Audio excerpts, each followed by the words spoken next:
6장 24절, 마태복음 6장 24절, 한 사람이 두 주인을 섬기지 못할 것이니 혹 이를 미워하고 저를 사랑하거나 혹 이를 중히 여기고 저를 경히 여기니라.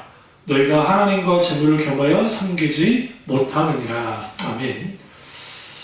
말씀 제목은 신앙의 경계선입니다. 말씀 제목은 신앙의 경계선입니다. 성경은 분명하게 신앙의 세계와 그리고 세상의 죄악의 세계를 분명하게 경계선을 긋습니다. 그래서 단순히 선과 악이라고 하는 이분법적인 논리로 긋는 건 아니고, 사실 하나님이 창조한 이 세상은 악하지 않고 선한 것이었습니다. 창세기 1장을 보면 하나님이 천지 만물을 창조하시고 하나님 보시기에 좋았다라고 하신 만큼 귀했습니다. 어떤 신학자들, 또 일부 목사님들은 둘째 날에 하나님 보시기에 좋았다는 말이 없으니까 마치 그때 그 자체가 문제가 있다고 생각하는데, 그는 사실 좀 과한 해석이고요. 하나님의 천지 창조를 향한 평가는 하나님 보시기에 좋았다랍니다.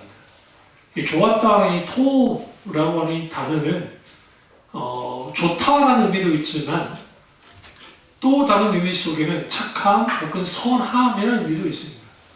그런 의미에서 하나님이 창조한 세계는 선했습니다. 문제는 뭐냐면 이 신앙의 경계선에 아주 애매모호한 그 신앙 형태예요. 그러니까 우리가 하나님을 섬기되 내가 성경에서 말하는 하나님을 섬기는지 아니면 우상을 섬기는지, 이 경계가 모호하고, 내가 종교인인지 아니면 그리스도인인지가 애매모호한 거예요. 그래서 많은 사람들이 자기도 모르는 사이에 경계선상에 있는 사람들이 생각보다 많습니다. 예전 토조 목사님이 이런 말 하셨어요. 오늘날 많은 교인들이 양다리를 거친 채 그리스도도 좋아하고 세상도 좋아한다. 세상 사랑과 그리스도의 사랑이 같이 갈 수 있느냐? 불가능합니다. 착각입니다. 착각인데 나는 하나님도 사랑하고 세상도 사랑합니다 라고 여기는 사람들이 오늘날 너무 많습니다. 그런 의미에서 예수님이 마태복음 6장에서 하나님과 재물을 겸하여 섬기지 못한다고 말씀하셨는데, 이 말씀의 전반적인 배경을 좀 볼 필요가 있어요. 이제 5장부터 5장 보세요. 5장 1절에 예수께서 무리를 보시고 산 위에 올라 앉으시니 제자들이 나온지라. 우리가 너무나 잘 아는 산상수훈의 말씀을 선포합니다.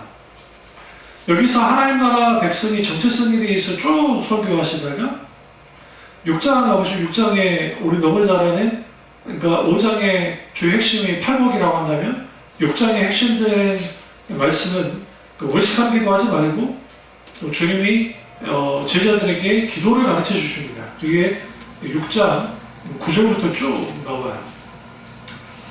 그리고 난 다음에 16절 보시면 금식할 때 너는 외식한 자들과 같이 슬픈 기색을 보지 말아라. 계속 기도에 대한 이러한 것들 쭉 말씀하시다가 그 외식하는 금식에 대해서 말씀하시고, 그리고 19절에 이 말씀의 연장선상에 같이 가는 거예요. 너희를 위하여 보물을 땅에 쌓아두지 말라. 이렇게 집중하셔야 됩니다. 모호한 신앙의 경계선에 있는 사람들의 첫 번째 특징은 보물을 땅에 쌓아두는 사람들입니다. 이게 굉장히 중요해요. 그러니까 보물을 하나님께 쌓아둬야 되는데, 하늘에 쌓아둬야 되는데 이 땅에 쌓아두는 거예요. 그런데 여기서 재밌는 표현이 있어요. 그게 뭐냐면 너희를 위하여, 19절 보세요. 너희를 위하여. 여기 너희는 누구예요? 자기 자신을 위하여 보물을 땅에 쌓아두지 말라.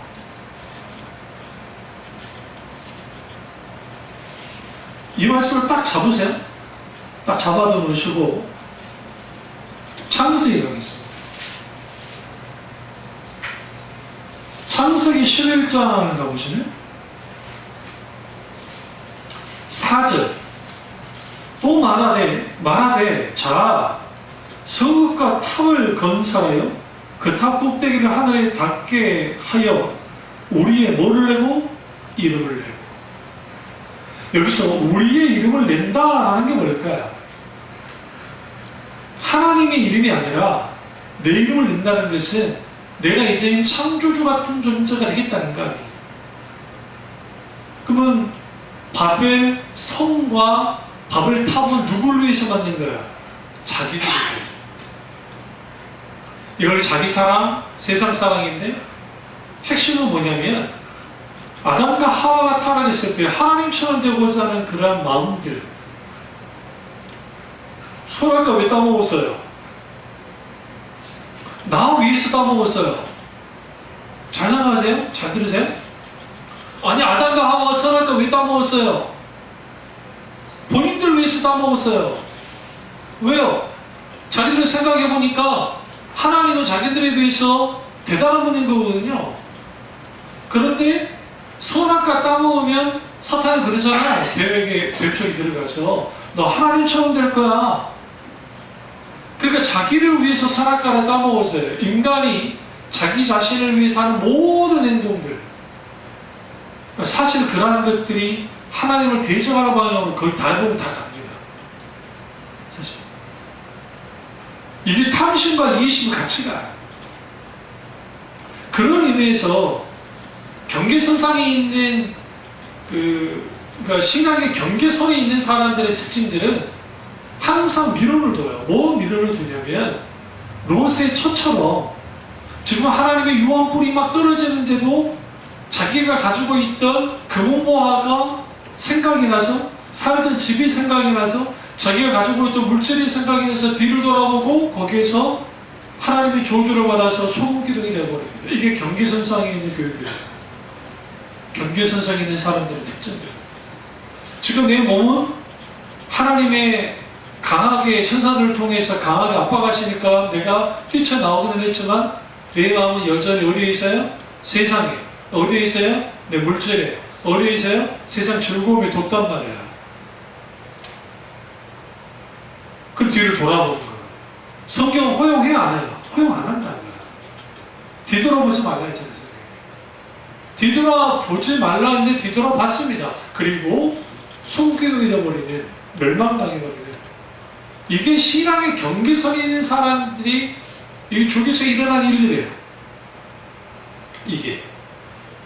근데 그렇게 되어지는 사람들은, 그러니까 하나님이 아니라 물질을 더 사랑하게 되는 사람들, 혹은 하나님과 물질을 겸하여 섬기려고 하는 사람들의 특징들은 뭐냐면 보물을 하늘에 쌓는 게 아니라 땅에 쌓는 거죠.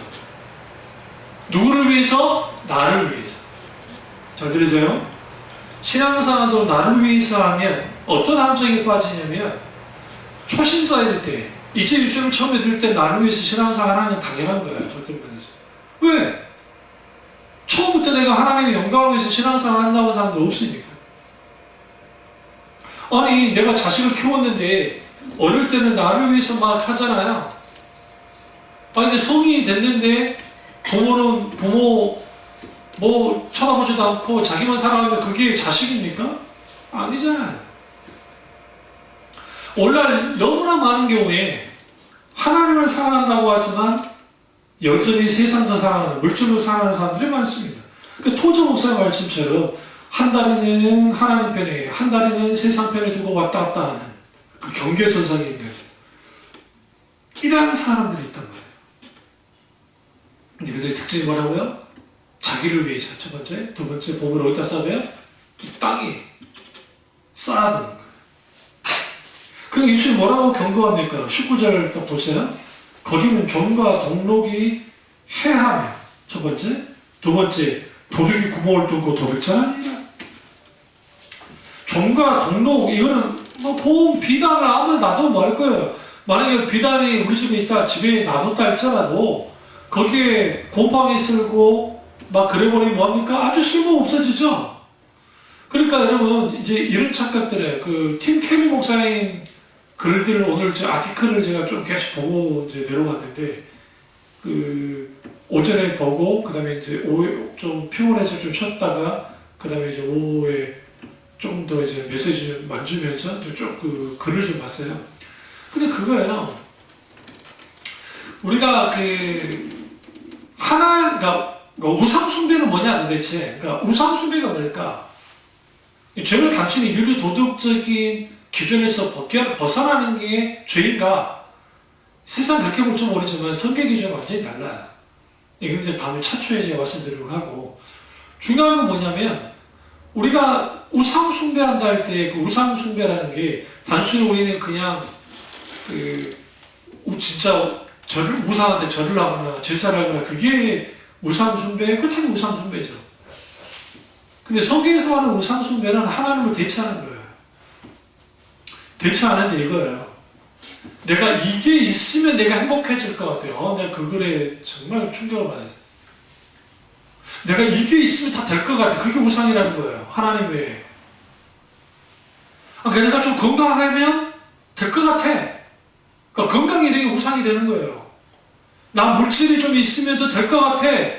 그 자체도 우상이 될 수 있다는 거예요. 왜 그러냐면 하나님 그분만이 내게 모든 것이어야 되고 온전히 채워지는 분이 돼야 되는데 오늘 너무 서슴없이 쉽게 많은 교인들이 어떻게 하느냐, 나 이게 부족해, 이게 부족하면 그 있기만 괜찮을 텐데, 집이 없는 사람 내가 집이 있으면 행복할 텐데, 안전될 텐데, 뭐가 되면 뭐가 될 텐데 하는 일련의 모든 것들은 그게 왜 우상숭배로 연결이 되느냐? 하나님 그분을 전적으로 신뢰하고 의지하지 않는, 그리고 하나님을 전적으로 사랑하지 않는 이 모든 일련의 행위가 다 우상숭배예요. 조심할 필요가 있어요. 저나 여러분의 늘 경계선이 있어요. 왜 경계선에 있는 교인일 수밖에 없냐면 하나님의 나라가 임했지만 이미 임했지만 난이 아주 완전히 임하지 않았어요. 그러니까 우리는 그 중간에 있기 때문에 하나님 나라가 임하긴 했는데 아주 완전히 완성되지는 않았어요. 그 중간에 있어요. 그러니까 이게 좀 불완전한 거예요. 하나님의 계획이 불완전한 게 아니라 인간 자체가 불완전해요. 그러니까 그 경계선에 있는 거예요. 문제는 뭐냐면 예수 그리스도의 십자가의 복음 가운데서 내 자아가, 옛자아가 깨뜨려지고 내 계획과 내 야망과 내 기준과 이 모든 것이 내려지는 일련의 과정이 필요한데 이게 없어요. 그냥 예수 믿으면 그거 맞는 거예요. 그 믿는다는 게 도대체 뭐냐는 거예요. 그 내용을 믿는 겁니까? 내용 포함하죠. 그 믿는다는 게 뭡니까? 성경에서 믿는다라는 의미 속에는 두 가지를 포함하는데 하나님을 전적으로 신뢰한다는 것과 또 하나는 의탁한다는 거예요. 이 두 가지가 같이 가지 않으면 실제로 하나님을 믿는 게 아니에요. 전적으로 신뢰하고 확신하는 것, 동시에 의탁하는 것. 거기에서 뭐가 판가름 나냐면 이 세상에 아무리 좋은 금은보화가 있다 할지라도 이 땅에 뭐 하지 않아요? 보물을 쌓지 않아요. 근데 자꾸만 사람들은 뭐 하려고 해요? 이 땅에 보물을 쌓아두려 해요. 실제로 모르잖아요. 그러면서 주님이 의도절 20절에서 사고 전환을 딱 주는데 20절 보세요. 20절.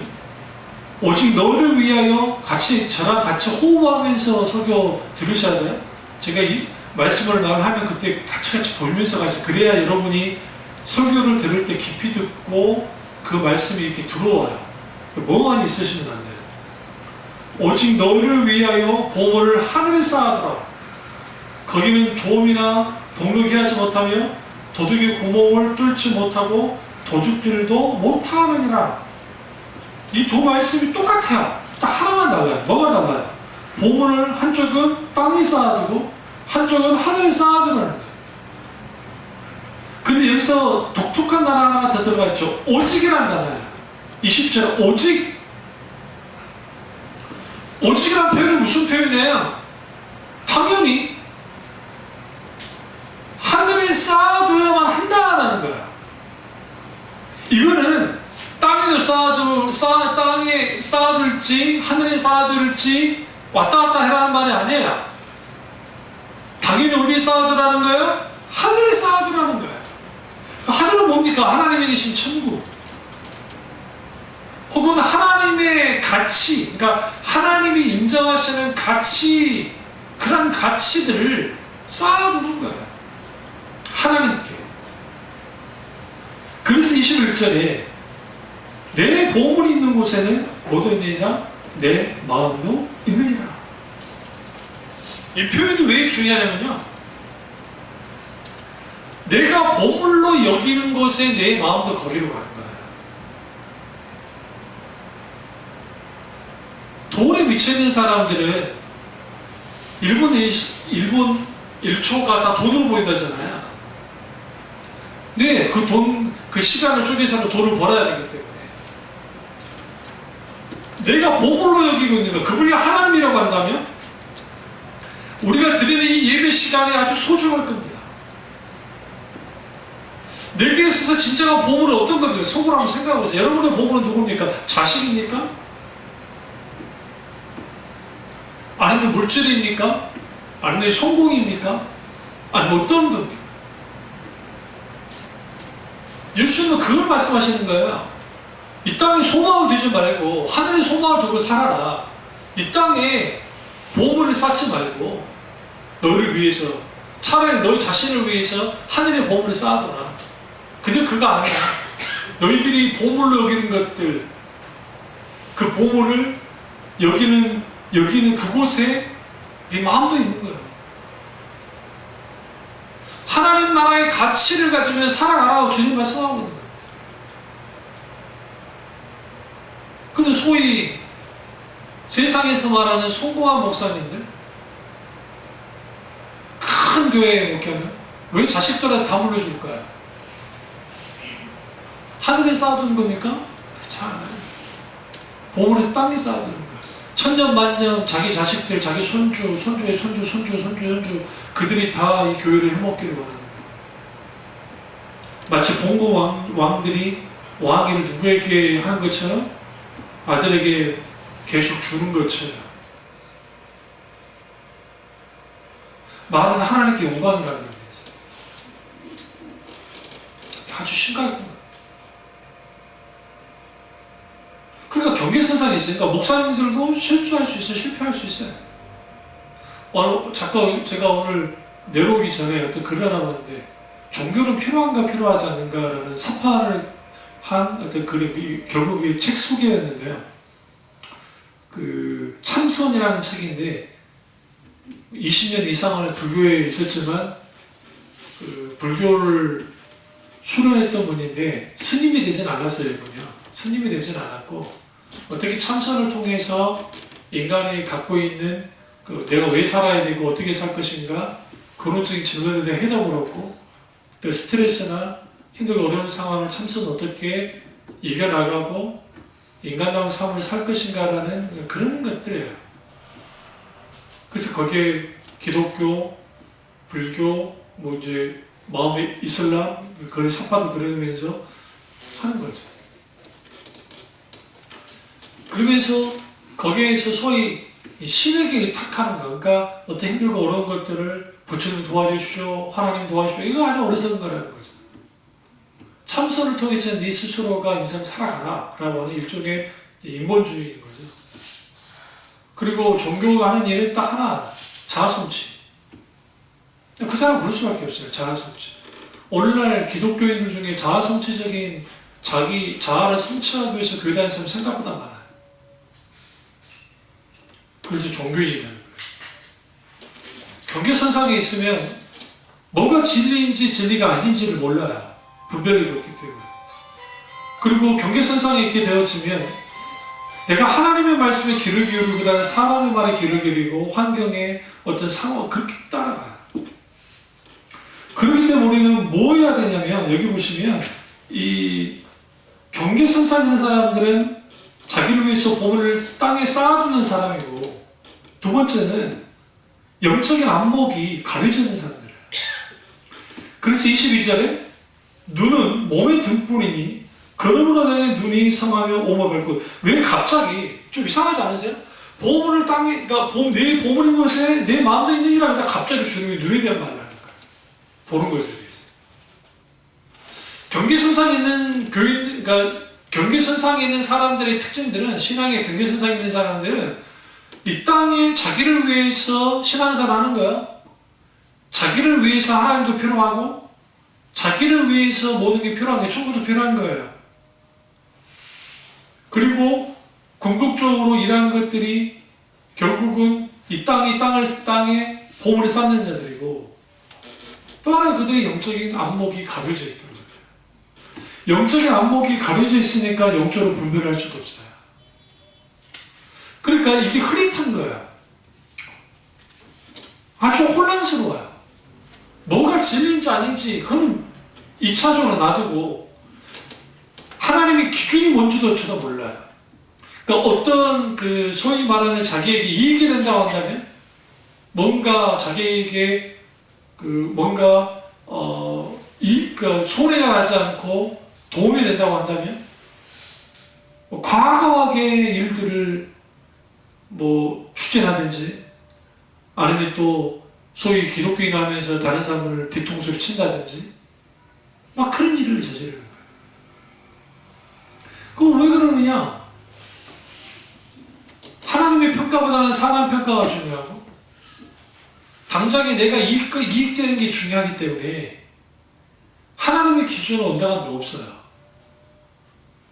그러니까 소위 교회를 운영할 때도 인간적인 수단과 방법을 통해서 교회가 운영되어지는 경우가 많거든요.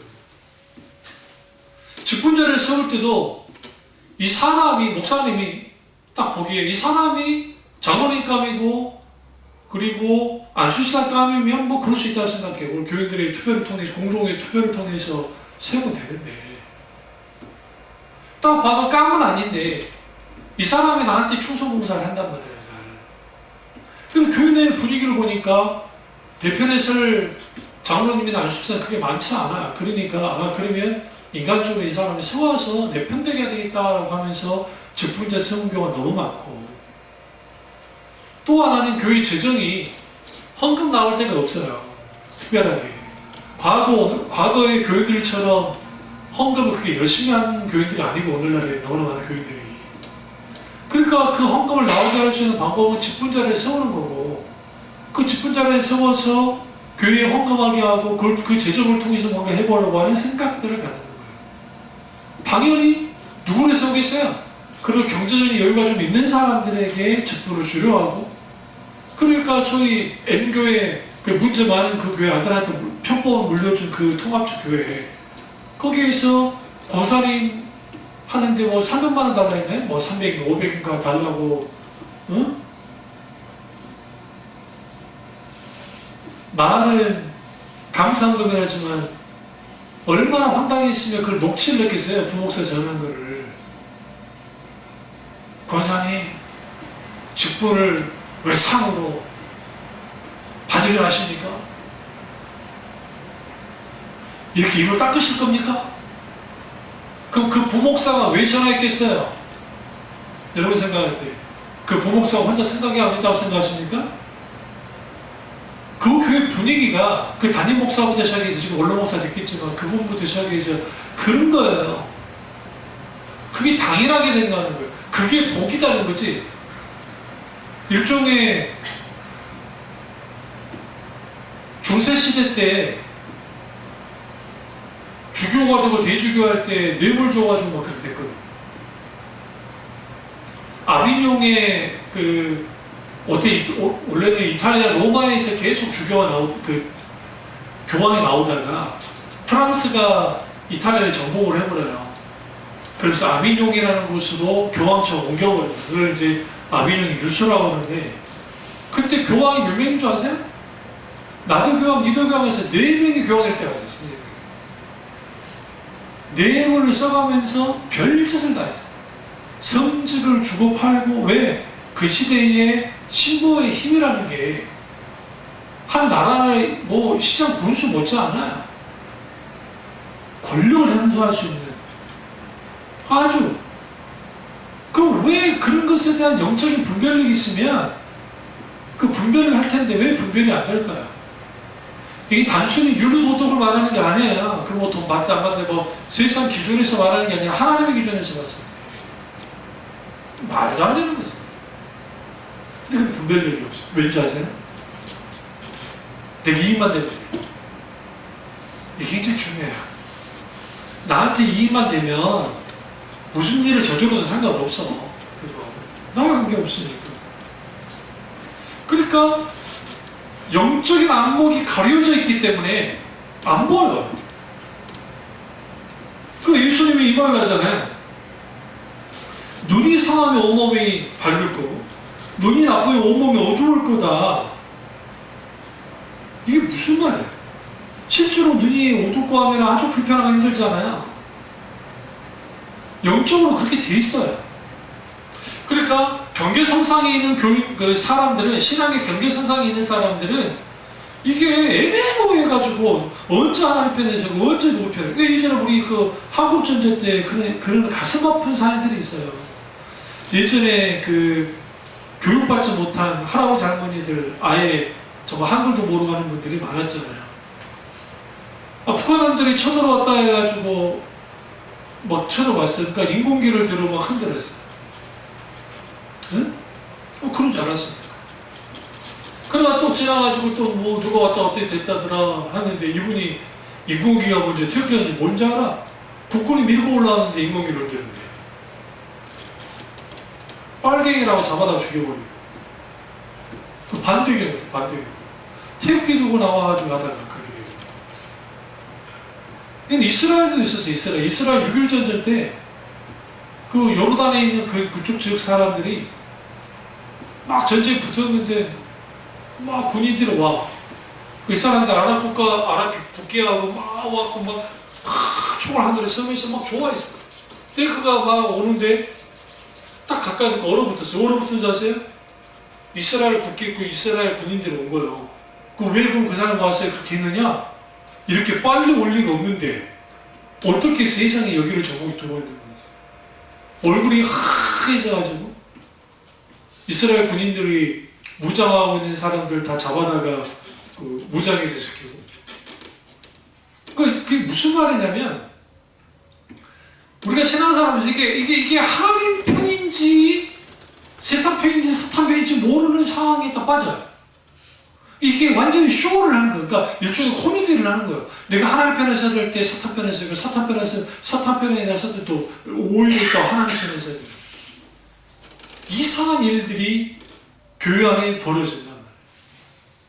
제가 요즘에 그래서 일부러 동방정교회 카톨릭 내가 너무 잘하니까 그거는 제가 뭐 학부 때도 그랬고 학부 때 발표도 소논을 써서 발표도 했었고 했기 때문에 그 카톨릭은 제가 너무 잘하니까 그럴 수 있는데 정교회는 그래도 많이 익숙하지 않으니까 또 정교회 신학자였던 안셀림이 또 예레미야스라든지 안셀림이라는 이분들은 저기 영향을 줬던 분들이기 때문에 그나마 좀 알지만 신학적으로 알지만 그걸 쭉 보시면 이거예요. 그 어떤 목사님이 이제 우리나라 이주노동자들 그러니까 카자흐스탄 우즈베키스탄, 러시아 사람, 이 사람 우리나라 들어와서 노동하거든요. 어떤 자매도 같이 들어와서 이제 그 자매가 한국말을 참 잘해요. 얼굴 보여주진 않지만, 근데 이제 녹음된 걸로만 들었는데, 이제 통역을 하는 거예요. 목사님이 강의를 하면 통역하는데, 목사님이 왜 그러면 이 강의를 하느냐. 한국에 와가지고 교회에 다니면서 이제 이신층의 교리가 뭐고, 또 소위 말해 이코, 성화 숭배, 마리아 숭배, 그 다음에 잘못된 어떤 구원론, 그리고 카톨릭이 교황의 모순을 주장하는데 이제 정교회는 그렇게 대주교가 있어요. 그 대주교가 카톨릭 교황과 똑같아요. 그 사람의 아주 막 섬기는 거, 성인 숭배하는 거, 죽은 자를 위한 기도 막 이런 것들이 있어요. 그걸 다 가르쳤는데 이 사람들이 자기 나라로만 돌아가면 똑같이 돼버려요.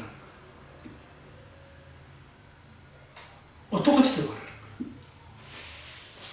그래서 지금 목사님이 그래서 가르치는 거야. 다르다는 것을.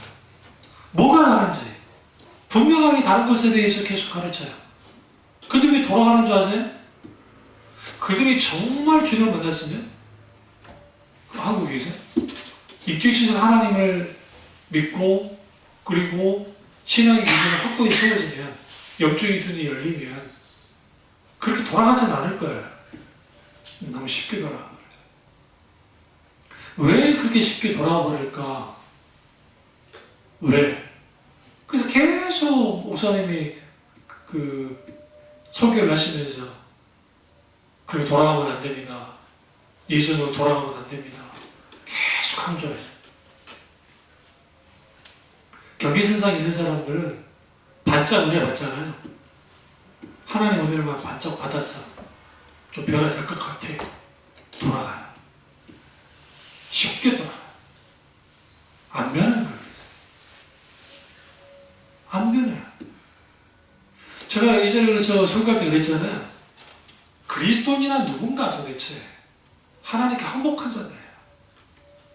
그냥 항복한 사람이 아니라 전적으로 항복한 사람들. 나 완전 항복했습니다. 항복하면 돌아갈 때 있어 없어요? 없어요. 없어요. 독일 군들도 그렇고 일본 군들도 그렇고 적에게 항복한 군인들에 대해서는 아주 굉장히 가만두지 않았어요. 근데 우리가 하나님 앞에 항복하는데 반만 항복하고 온전한 전적인 항복을 하지 않으니까 예수 그리스도의 십자가 앞에서 내가 죽어지는 내가 죄 가운데 지옥 갈 수밖에 없는 사람이라는 절박한 자기인식이 있으면 우리는 항복할 수밖에 없고 항복한 자들은 절대로 경계선에 안 가요. 경계선에 있지도 않고 탈북하신 분들이 북한에 있는 가족들 때문에 북한을 간간히 가시기도 한대요. 그 중국을. 근데 어떤 탈북자 한 분이 여자분 한 분이 자기도 잘 모르는 사이 겁도 없이 상황을 잘 모르고 가족들 소식을 좀 알까 해가지고 간 거예요. 다행히 이제 중국의 한인 선교사님들이 계셔가지고 선교사님들이랑 같이 이제 압록강까지 두만강인가? 압록강이죠. 거기에서 쭉 보는데 갑자기 저 앞에서 막 이상한 사람들이 움직이더라는 거예요. 두세 명이. 이상하다. 왜 그럴까? 북한 보위부가 나와 있는 거예요. 그래서 이 여자한테 막 다가오는 거예요. 그리고 거기에 있는 한인 목사님들이나 그분들이 딱 둘러싸가지고 빨리 버스로 빨리 타게 해가지고 그 현장을 벗어났는데 근데 그 이후에 이제 한인 거기에 계시는 조선 쪽이나 그분들이 큰일 날 뻔했다는 거예요. 저 사람들이 총도 갖고 있고 여차 있으면 지금 그 여자 잡아다가 북한으로 끌고 갔을 정도로 그 소리를 들으니까 이분이 뭣도 모르고 가족수만 생각하다 갔다가 오금이 저리는데 지금도 중국을 못 들어가겠어요. 겁이 나가서. 무슨 말인지 아세요? 우리가 어설프게 그러니까 내가 하나님 편에 온전히 서야 되는데 하나님 편에 온전히 서지 않으면 위험에 스스로 노출돼요. 스스로 위험에 노출되니까 거기에서 뭐가 되어지냐면 영적인 분별력도 없어. 이 땅에 보물을 쌓아야 돼. 영적인 안목도 없네? 그럼 어떻게 할 거예요? 그러니까 이 경계선에서의 종교인이 되어버리는 거예요. 아주 톡톡한. 그럼 인간은 그런 상황이 되어지면 적당히 물타기를 합니다. 신앙의 경계선에 있는 사람들의 세 번째 특징이 뭐냐면 두 주를 섬겨요. 아니요, 두 주를 섬길 수 있다고 생각해요. 엄밀히 말해서. 근데 예수님은 24절에 한 사람이 두 주인을 섬기지 못할 것이다 라고 말합니다. 단정해요. 못한다. 이를 미워하고 저를 사랑하거나 이를 중히 여기고 저를 경히 여김이라. 여기서 이제 우리가 알 게 뭐냐면 두 두 주인을 섬기지 못한 그 두 주인이 누구예요? 참 재밌는 표현이에요. 하나님도 주인이고 재물도 주인이라는 거예요. 이 표현이 왜 충격이냐면 돈이 여기 단순히 돈만을 말하진 않지만 어쨌든 이 세상의 힘은 물질에서 권력이 나오니까 돈에서 미국이 세계 최고인 이유가 뭡니까? 가장 잘 사는 나라이기 때문에 무기도 많이 갖추고 해서 그런 거예요. 왜 소련이 무너졌습니까? 무기 경쟁하다가 그 나라는 경제의 규모가 그렇게 크지 않잖아요. 그래서 무너진 거예요. 그럼 왜 지금 미국이 중국을 찍어 누르려고 합니까? 중국이 앞으로 몇 년만 더 지나면은 미국의 경제 규모를 앞서게 되니까 경제 규모를 앞서게 되면 이제는 국방력도 달라져요. 여러분 전쟁은 돈으로 하는 거예요. 돈으로. 김정은이가 돈으로 안 되니까 행복이 만들어낸 거예요. 그것들이. 행복이 빼놓고 우리랑 붙어보면 누가 이깁니까? 그 방사포 쏘고 해서 우리가 정말 피가 많이 보긴 하겠지만 그러면 북한은 뭐 괜찮습니까? 여러분 생각할 때?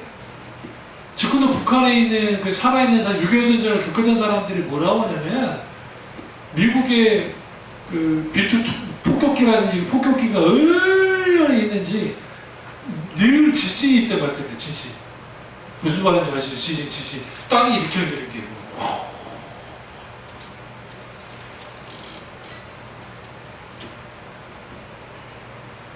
그만큼 돈이, 물질이 강력한 힘을 가져요. 예수님은 그걸 아신 거예요. 그리고 그 물질을 뭐 하는 게 있습니까? 탐심이 곧 우상 숭배인데, 물질은 단순히 그냥 돈만을 말하는 것이 아니라 하나님을 대체하는 모든 것들, 하나님 대용품들을 주인 삼는 거죠. 목회가 그렇게 될 수 있어요. 내가 주님을 위해서 목회를 한다. 아니요. 그럴 수 있죠. 근데 그것이 내 성공과 내가 먹고 사는 것과 이런 것을 위한 보장으로 산다고 한다면 그것은 더 이상 하나님 위한 게 아니에요. 그런 함정에 빠지잖아요. 어떤 함정에 빠집니까? 내가 주를 위해서 열심을 다한다고 하지만 사실 들여다보면 자기 자신을 위해서 하는 경우가 있다. 이게 우상이야. 그래서 목회도 우상이 될 수 있다는 거예요. 여러분 생각할 때 목회는 얼마나 거룩한 겁니까? 그럼에도 불구하고 목회가 우상이 될 수 있어요. 목회측이라는. 그런 의미에서 우리는 아주 조심해야 돼요. 하나님께 항복을 하고 하나님 편에 섰다고 해서 그러면 우리는 늘 하나님 편만 섭니까? 그렇지는 않아요. 어떤 의지, 어떤 상황, 어떤 환경 가운데서 우리는 때로는 실수도 하고 잘못된 결정을 할 때가 있단 말이에요.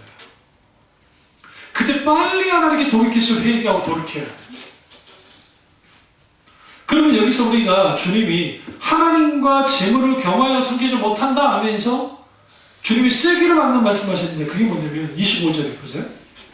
그러므로 내가 너에게 이르노니 목숨을 위하여 무엇을 먹을까? 무엇을 마실까? 몸을 위하여 무엇을 입을까? 염려하지 말라. 목숨이 음식보다 중요하지 아니하며 몸이 의복보다 중요하지 아니하냐. 여기서 먹을 것, 입을 것, 음식, 의복 다 뭐가 있어야 돼요? 물질이 있어야 되잖아요. 근데 주님은 뭐가 더 중요하다고 합니까? 두 가지. 목숨이 중요하고 몸이 중요하다라고 말씀하세요. 우리가 무엇이 중요한지를 알아야 우리는 그 경계선에 있지 않아요. 근데 너무나 많은 경우에 사람들이 경계선에 있기를 원해요. 왜 그러냐면 손해보는 것, 대가 치는 것을 좋아하지 않아요. 저도 마찬가지입니다. 솔직히.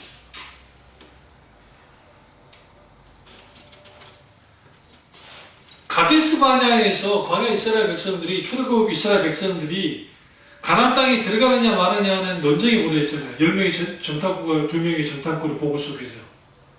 그때 여러분 성경 자세히 보세요. 10명의 정탐꾼들이 정탐 보고를 할 때에 앞에서 막 소동하는 사람도 있었지만 다수가 침묵하고 있었어요. 성경 자세히 보시면. 다수가 침묵하고 있었다.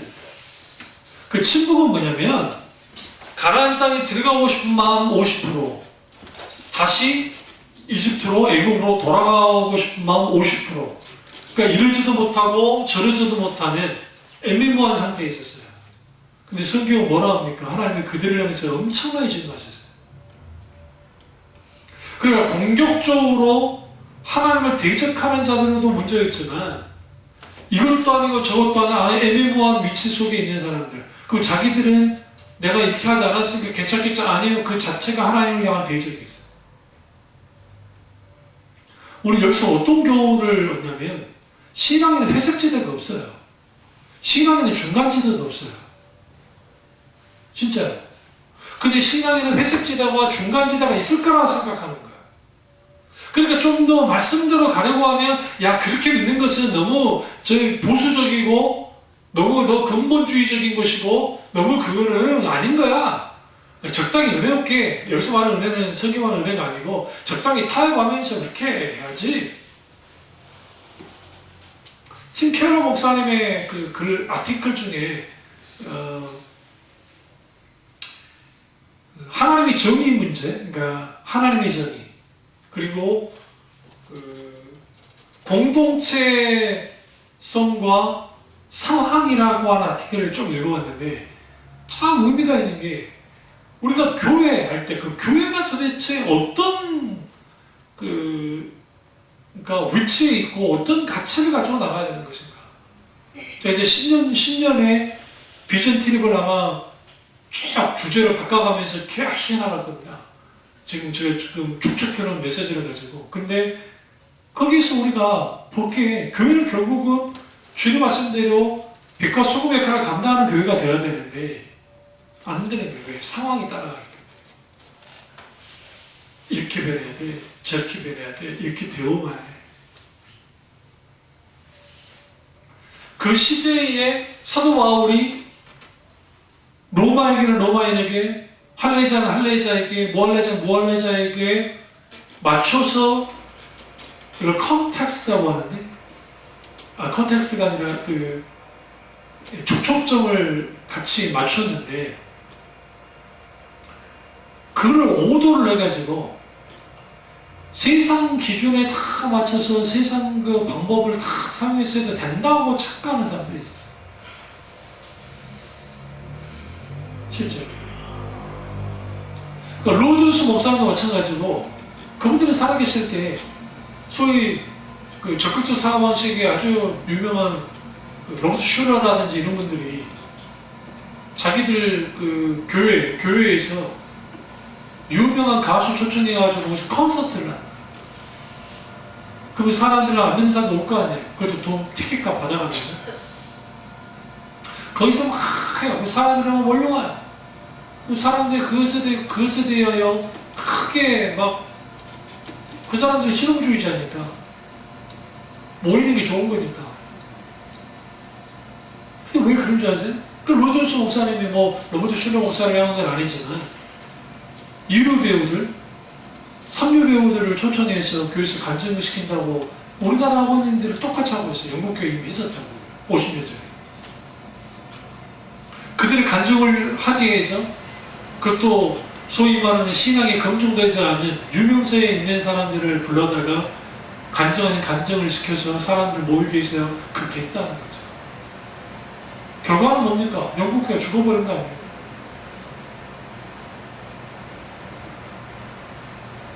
그걸 왜 그러느냐? 이 세상 기준, 많고 높고 소위 말하는 그런 것들이 최고의 가치인 거죠.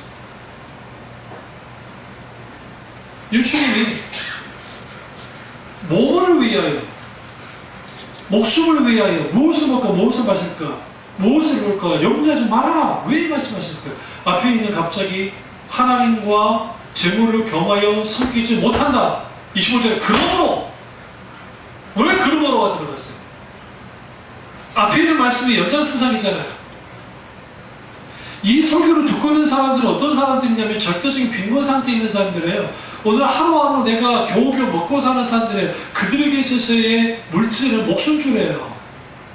근데 예수님은 의도적으로 그러잖아요. 야, 그런데 목숨을 왜 하냐, 몸을 왜, 그게 도대체 그게 뭐가 그렇게 중요한 거냐? 염려하지 마. 그리고 주님이 대책 없이 막 그렇게 쏟아부은 겁니까? 아니에요. 그래서 26절에 공주니 세려봐라. 주님이 이렇게 막 창고에 모아들이지 않느냐, 새들에 대해서. 28절에 의복을 왜요 염려하느냐? 들의 백합화가 어떻게 생각을 보라. 수고다냐 계산다 하는데 하나님 하셨다는 거죠. 30절 오늘 있다가 내일 아궁에 던져지는 들불로 하나님 이렇게 마음을 입히시거늘 하물며 넣을까 보냐. 뭐라? 믿음이 작으다. 여기서 우리가 신앙의 경계선에 있는 사람들의 특징은 결정적인 결함이 느끼거든요. 믿음 결함, 믿음이 적기 때문에. 믿음이 적다는 것은 단순히 양의 문제를 말하는 게 아니에요. 그러니까 우리가 하나님보다 더 소중한 게 있고 하나님보다 더 신뢰하는 게 그 자체가 우상인데 이거는 불가능하다는 거예요. 주님이요. 지금 우리 영어 성경 여러 대교에서 한번 그냥 그 6장 24절을 그냥 영어 성경만 보세요. 보면 숨길 수 없나니 하니까 우리는 그 숨기지 못할 것이니 하면 이 둘 중에 이렇게 성경은 안 되라는 식으로 우리는 받아들였잖아요. 근데 헬라 원전이나 영어 성경은 뭐냐? 아니 못한다는 거예요. 딱 단정히 해버려요. 하나님과 물질을 겸하여 섬기지 못해. 어떻게? 절대로 못하는 거야. 그렇게 할 수 없어. 근데 사람들은 뭐라고요? 섬길 수 있다고 생각해요. 섬길 수 있다고 생각하니까 주님이 그러면 두 가지 문제를 걸고 넘은 거예요. 하나는 염려의 문제, 또 하나는 믿음 없음의 문제. 너희는 왜 그렇게 염려하냐? 하나님이 크신데 하나님 편에 서라. 너 뭔 그렇게까지 그러냐? 너희는 믿음의 문제가 있지 않냐 하는 거예요. 그래서 31절에 그러므로 염려하 이르기를 무엇을 할까? 여기서 여러분 집중할 게 뭐냐면 31절의 이 말씀과 그리고 그 25절의 이 말씀이 사실상 반복이잖아요. 그러니까 어떤 거? 염려하지 말라는 거. 염려하 이르기를 무엇을 하고 무엇을 마실까? 이렇게 하지 말아라.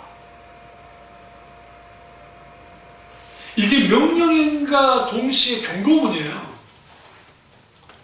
안 돼!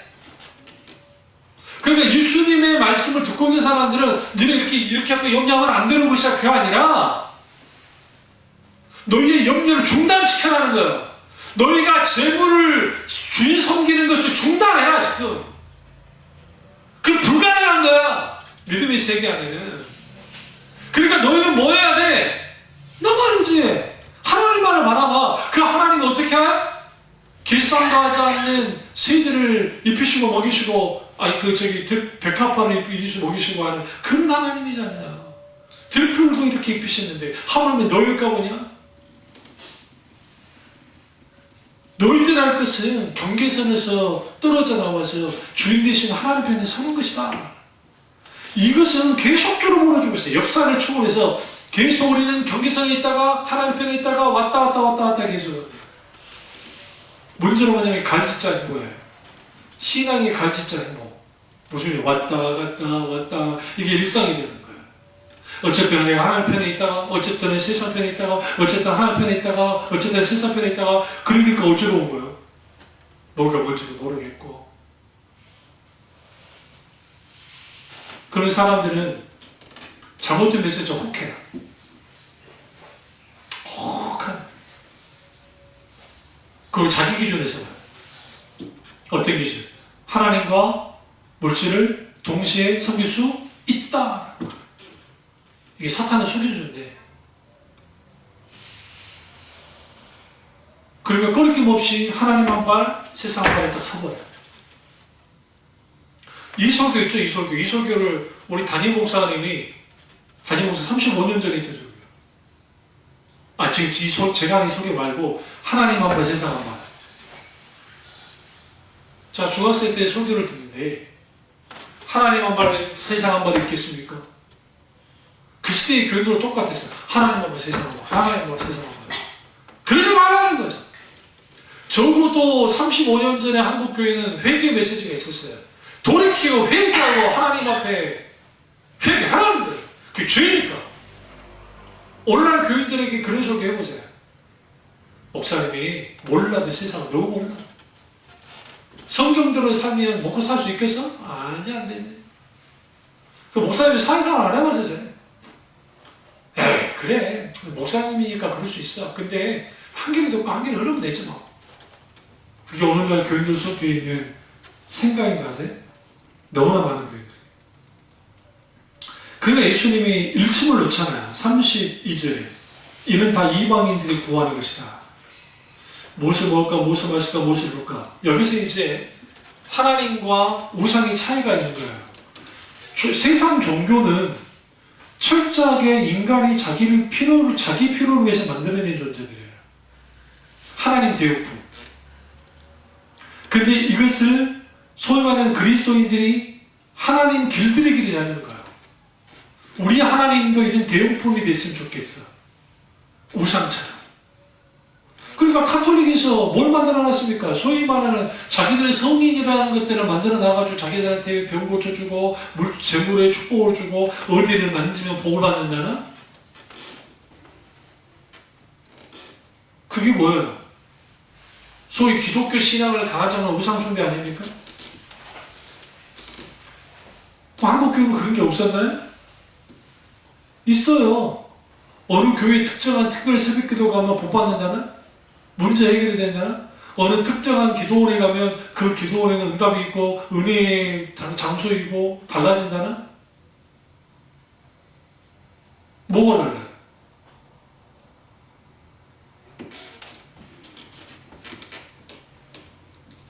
이방인들을 구하는 것이다 라고 하면서 주님이 이 부분에서 말씀하면서 하늘아버지가 이 모든 것이 너희 이스라엘 죄를 아신다. 내가 알기 전에 하나님이 아신다는 거죠. 저도 보면 우리 교회 하나님이 채우시는 거 보면 재밌게 채우세요. 재밌게 말이 좋아 재밌게 채우시는 거지. 까딱까딱 하는데도 하나님은 거기에 또 채우시는 걸 봐요. 왜 그럴까요? 하나님 아시거든요. 필요를 아시니까. 근데 여기서 예수님이 하나의 그 시선에 대해서, 그러니까 분명하게 말씀하시는 그게 뭐냐면, 너희 보물을 하늘에 쌓아두라 했잖아요. 그 말씀의 연장선의 33절에. 그런즉 하면 떠오르는 거예요. 결론부예요. 이 앞에 거 계속 했잖아요. 하나님과 재물을 겸하여 섬길 수 없다. 무엇을 먹을까, 무엇을 마실까, 연사할 필요가 없다. 계속 말씀하잖아요. 그러니까 그럼 너희는 어떻게 해야 되느냐? 먼저 그의 나라와 하나님의 나라와 하나님의 의를 구해라. 그리하면 이 모든 것을 너희에게 다 하시래. 여기서 이 모든 것은 무엇을 먹을까, 무엇을 마실까, 무엇을 입을까라고 하는 우리의 생존에 필요한 것들은 하나님이 더해 주실 거라. 일하지 않아도 하나님이 다 채운다는 의미가 아니에요. 그렇게 살아갈 수 있도록 하나님이 길을 여시고 사람 붙이고 이렇게 역사하신다는 거예요. 분명하게. 근데 가장 앞서온 건 뭐냐면 하나님의 나라와 그 의를 구하는 것. 하늘의 보물을 쌓아두는 것이 우선인 사람이 그리스도인이고 하나님이 주인된 사람들이에요. 그러니까 내가 진급하기 위해서 주일성수도 안 하고 내가 장사하느라고 주일성수 안 하고 뭐 안 하고 이러는 것은 반점인 거예요. 사실은 내가 좀 더 경제적으로 안정이 되면 신앙생활 잘하겠다고 아니요? 우리 때도 있었지만 장로님 자식들이 권사님 자식들이 고3이면 교회를 안 오는 거야. 우리 때 친구들도 그랬고 지방대학 무시하는 게 아닙니다만은 그런 녀석들 치고 지방대 대부분이 요수권도 못 벗어나가지고 지방대에 있는 녀석들이 있었고 오히려 물론 재수를 했습니다만은 주일성수 꼬박꼬박 하면서 하나님 앞에 하는 그 친구가 연대에 경영대에 들어가고 성균관대학교 나오고 카이스트 겨우 들어가서 박사학위까지 다 받고 나오는 친구도 있는데 그 친구들 다 주일성수하고 하나님의 영광 들었거든요. 이건 결과로 그들이 좋은 대학 갔으니까 소위 말하는 원하는 그걸 말하는 말씀 드리려고 하는 게 아니라 그 친구들은 지금도 신앙생활 하고 있어요. 어?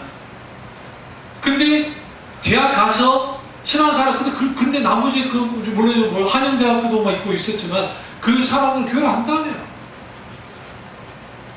장로 자식이, 권사 자식이, 목사 자식이 말자는 왜? 대학에 하나님이 더 소중했기 때문에. 대학. 그래서 대학 가서 너 신앙생활 잘하면 되지. 뭔 신앙생활 잘해요? 1년 동안 다 갉아먹었고, 더 중요한 것은 하나님보다 더 소중한 게 생겨버리는 거예요. 그러니까 세상과 짝할 수밖에 없어요.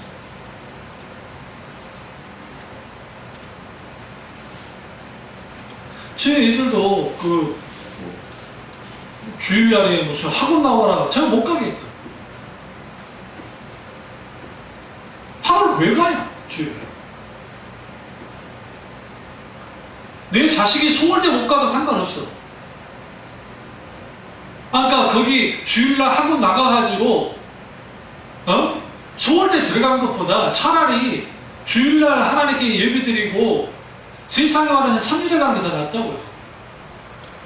이렇게 말하면 대책 없다. 아니요. 대책 없는 게 아니에요. 예수 그리스도를 믿는 사람들은 나의 대책이 없으면 하나님 대책이 있으면 사실. 무슨 말이냐? 너무나 많은 교인들이 하나님께 대하여 손해본 적이 없는 거예요. 손해보려 하지도 않고. 하나님께 손해보려 하지 않는 사람들은 절대로 물질을 주인 섬기는 일을 포기하지 않아요. 참새부터 계시록까지 보세요. 하나님의 사람들의 특징은 하나님 때문에 손해본 사람들이 너무 많아. 다윗 하나님께 선택만 안 됐으면 기름부음만 안 나있으면 그 고생 안 해요. 그냥 목동일을 하면서 그냥 아기자기하고 살고 끝나면 돼요. 그 위대한 왕 안 해도 돼 솔직히. 그니까 왕 했어요 솔직히. 그런데 그 자식들 서로 때려 죽이고 아들놈이 칼을 아버지한테 칼을 대면서 죽이겠다고 압살롬이 그 난리를 치고 다른 거 다 빼고도 그 두 가지만 해도 그 인생 얼마나 비참합니까 솔직히. 아브라함은요? 아브라함은 오늘 이렇게 생각하면 돼요. 강남 부자가 상도동 조금 있는 부자로 온 거예요. 굳이 따지면 압구정동에 잘 나갔던 아브라함이 강남 원절이잖아요. 그러니까 여기 와서 그러고 아브라함은 손을 너무 봤어요. 하나님께 크게. 뭐냐면 갈대아 우르적이 있었으면 그런 318명이라고 하는 노예를 가질 정도면 그가 가지고 있던 그 세력 안에서는 얼마나 강한 힘을 갖고 있는 사람인지는 이거는 보나마나 알 수 있는 거예요. 그걸 포기하고 왔다고요. 그뿐입니까? 성경에 그 외에도 너무나 많은 하나님의 사람들이 포기해요. 하나님께 대하여 손해봐요. 신약에 와서 베드로가 그 말하잖아요. 부자 청년이 물질이 많은 것 때문에 주저하고 안 가니까 탁 대놓고 말하지 않습니까? 주님, 선생님, 우리는 모든 것을 포기하고 주님 따랐습니다. 그래서 주님 뭐라는 거예요? 그래 잘했다. 복된 거라고.